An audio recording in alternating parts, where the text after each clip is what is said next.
नमस्कार दोस्तों, आज बात करते हैं भारत में क्रिमिनल लॉ के बारे में। आप आईपीसी, सीआरपीसी और एविडेंस एक्ट के बारे में तो जानते ही होंगे। ये तीनों क्रिमिनल मेजर एक्ट कहलाते हैं, सबसे ज्यादा यूज होते हैं। लेकिन ऐसा नहीं है कि ये तीन ही क्रिमिनल लॉ से संबंधित कानून है। सैकड़ों अन्य कानून है जिसमें जुर्म बताए गए हैं अलग अलग तरह के, और उनके बाद उसमें पेनल प्रोविजन भी उसका बताया गया है। लेकिन मुख्य रूप से जो आईपीसी, सीआरपीसी और एविडेंस एक्ट है, क्रिमिनल कोर्ट में सबसे ज्यादा इन्हीं का यूज होता है। अब इन तीनों के बारे में अगर देखा जाए तो आईपीसी यानी कि इंडियन पेनल कोड है, वो एक सब्सटेंटिव लॉ है और वो केवल ये बताता है कि क्लासिफिकेशन ऑफ ऑफेंस है।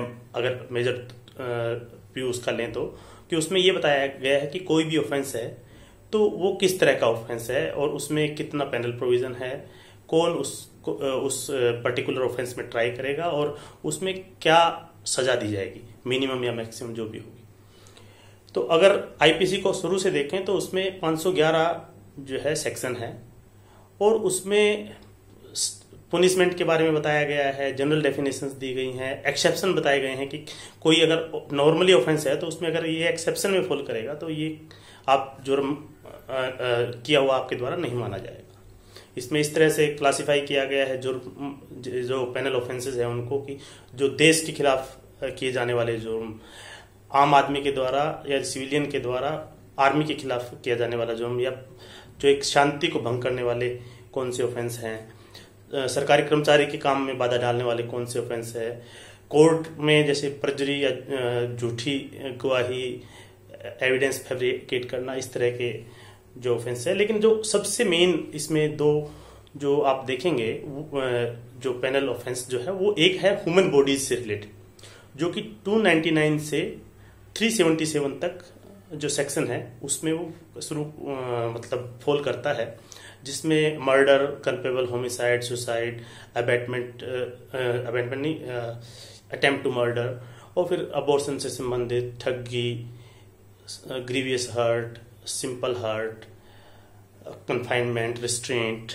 assault, outraging the modesty of women, abduction, kidnapping, rape, unnatural offenses, वो सब 299 से लेकर के 377 तक फॉल करते हैं। 378 के बाद जो है ऑफेंसेस रिलेटेड टू प्रॉपर्टी है, और वो भी एक लंबा चैप्टर कह सकते हैं, जिसमें चोरी से संबंधित, चोरी से शुरुआत करते हुए चोरी, फिर एक्सटोर्शन, रोबरी, डकैती, चीटिंग, इस तरह के बहुत से जो क्रिमिनल ऑफेंसेस है उस पर डिफाइन किए गए हैं। और फिर उसमें उसका पेनल प्रोविजन भी उसमें दिया गया है कि कितना उसमें आपको पनिशमेंट मिलेगी और क्या करना पड़ेगा अगर कोई आदमी ऐसा करता है तो। और ऐसे करते हुए लास्ट में जो है ऑफेंस रिलेटेड टू मैरिज भी है, कोई बाइगेमी करता है या इस तरह के कोई ऑफेंसेस है, जैसे डिफेमेशन है, किसी की जो किसी को डिफेम करता है तो उसमें क्या लीगल रेमेडीज हैं क्रिमिनल लॉ में। सिविल लॉ में अलग से हो सकती हैं और हैं। और लास्ट में जो है सेक्शन है 511, जो ये बताता है कि जो कोई भी अगर आप ऑफेंस करते हैं और अगर उसमें ऑफेंस कर दिया तब तो आपके ऊपर ऑफेंस जो होगा वही बनेगा, लेकिन किसी ने अगर ऑफेंस किया और वो कमिट नहीं हुआ तो वो अटेम्प्ट में फॉल करेगा। और वो अगर एक्सप्रेसली इंडियन पेनल कोड में नहीं दिया गया है तो उसमें जो ऑफेंस में जो आपका अटेम्प्ट है वो 511 यानी सेक्शन 511 के हिसाब से उसमें पेनल्टी लगेगी या पनिशमेंट दी जाएगी। ये तो हो गया आईपीसी का ओवरऑल व्यू।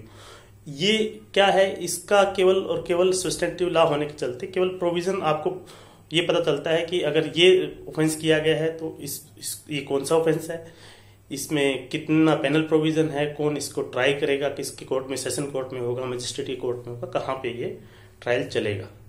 सीआरपीसी जो है उसमें टोटल 484 सेक्शंस हैं, और सीआरपीसी जो क्रिमिनल प्रोसीजर कोड जिसको बोलते हैं, यानी कि क्रिमिनल जो भी ट्रायल होगा और उसमें इन्वेस्टिगेशन, अरेस्ट, एफआईआर या ट्रायल जो भी कुछ भी होगा वो सब सीआरपीसी में दिया गया है। यानी कि प्रोसीजर जो क्रिमिनल कोर्ट का जितना भी होगा वो सीआरपीसी में दिया गया है। उसमें जैसे मैंने बताया कि अरेस्ट अगर किसी का होना है, कोई एफआईआर, किसी ने क्राइम कर दिया तो एफआईआर कहाँ होगी, आईपीसी के अनुसार से कोई ऑफेंस हुआ तो उसकी एफआईआर होगी सीआरपीसी के हिसाब से 154 में, या डायरेक्ट नहीं है, कॉग्निजेबल ऑफेंस नहीं है तो 156 या जो भी उसमें प्रोविजन होंगे उसके हिसाब से। बाद में जो ट्रायल, जैसे किस तरह का ऑफेंस है, अगर ऑफेंस ऐसा है जो सेशन ट्रायल में होगा तो सेशन का ट्रायल कैसे होगा, अगर वो मजिस्ट्रेट ट्रायल है तो वो कैसा होगा, उसमें भी जैसे एफआईआर के हिसाब से है या कंप्लेंट केस है तो ट्रायल कैसे होगा, उसमें जजमेंट कैसी दी जाएगी, अगर जजमेंट के बाद जैसे अगर उसमें रिव्यू है या अपील है, जो कुछ कहाँ कैसे जाएगा, बेल है या एंटीसिपेटरी बेल है, वो सब भी प्रोविजन जो है क्रिमिनल प्रोसीजर कोड में दिए गए हैं। और इसमें जो है 484 सेक्शंस हैं। इसके अलावा जैसे एविडेंस एक्ट है, एविडेंस एक्ट में टोटल 167 सेक्शंस हैं। और एविडेंस एक्ट जैसे आईपीसी एक सब्सटेंटिव एक्ट है जो जस्ट ये बताता है कि ये कानून के हिसाब से ये ऑफेंस है और इसमें ये पनिशमेंट है। सीआरपीसी ये बताता है कि पूरा क्रिमिनल कोई ऑफेंस हुआ है तो उसको किस हिसाब से प्रोसीजर कोर्ट में या कोर्ट से बाहर, कोर्ट में भी और कोर्ट से बाहर कैसे होगा।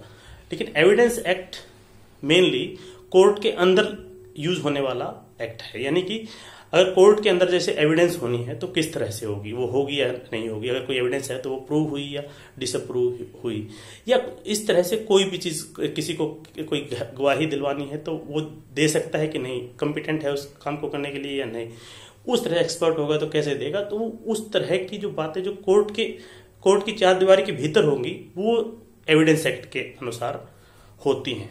तो ये तो हो गए 3 मेजर क्रिमिनल लॉ। इसके अलावा सैकड़ों ऐसे माइनर एक्ट हैं, क्रिमिनल माइनर एक्ट, जिसमें पेनल प्रोविजन है, जो ऑफेंसेस होते हैं तो वो 2 तरह के कानून हो सकते हैं। कुछ कानून ऐसे हो सकते हैं जो स्पेसिफिकली क्रिमिनल एक्टिविटीज को रोकने के लिए कानून बनाए गए हों, वो स्पेशल एक्ट होते हैं। पॉक्सो जैसे बच्चों का सेक्सुअल जो है एक्सप्लॉयटेशन ना हो और उसको रोकने के लिए जो कानून बनाए गए हैं, यानी बच्चों के साथ कोई सेक्सुअल हरासमेंट होता है तो वो सारा का सारा एक स्पेशल लॉ के अंदर, पॉक्सो के अंदर ट्रायल उसमें होगा, उसके एम्बिट में वो सारा का सारा ऑफेंस माना जाएगा और उस हिसाब से कोर्ट उसको देखेगा। लेकिन ये तो, या एनडीपीएस है जो मादक द्रव्य या इस तरह के जो ड्रग्स वगैरह है उससे रिलेटेड कोई ऑफेंस होते हैं तो एनडीपीएस में होंगे। ऐसी आर्म्स एक्ट है। तो ये तो हो गए कुछ क्राइम स्पेसिफिक उस हिसाब से होने। लेकिन कुछ ऐसे भी जैसे रेलवे एक्ट है। अब रेलवे एक्ट में इंडियन रेलवे के लिए पूरा का पूरा एक एक्ट है, लेकिन उसमें रेलवे में आप ट्रेवलिंग करते हुए कोई किसी तरह का ऑफेंस करता है तो वो रेलवे एक्ट के उस प्रोविजंस में दिया गया है। इसी तरह से और भी बहुत सारे ऐसे एक्ट हैं, जैसे आर्मी एक्ट है। आर्मी एक्ट में आर्मी के लिए सारे प्रोविजन दिए गए हैं, लेकिन अगर आर्म फोर्सेज का कोई व्यक्ति कोई ऑफेंस कमिट करता है तो वो आर्मी एक्ट के हिसाब से उसको पनिशमेंट मिलेगी। इस तरह से, यानी कि एक तो वो एक्ट हो गए जो मेजर एक्ट है, क्रिमिनल मेजर एक्ट, वो हो गए आईपीसी, सीआरपीसी और एविडेंस एक्ट। इसके अलावा दूसरे क्रिमिनल माइनर एक्ट यानी कि जो स्पेशल एक्ट्स हैं, उसमें अगर कहीं कहीं कोई भी क्रिमिनल ऑफेंसेस हैं तो वो भी उनका प्रोसीजर तो सीआरपीसी के हिसाब से होगा या तो स्पेसिफिकली दिया हुआ होगा। एविडेंस एक्ट सब में अप्लाई होगा। तो ये था क्रिमिनल लॉ का एक ओवरव्यू। आपको कैसा लगा जरूर बताइए। अच्छा लगा तो शेयर कीजिए।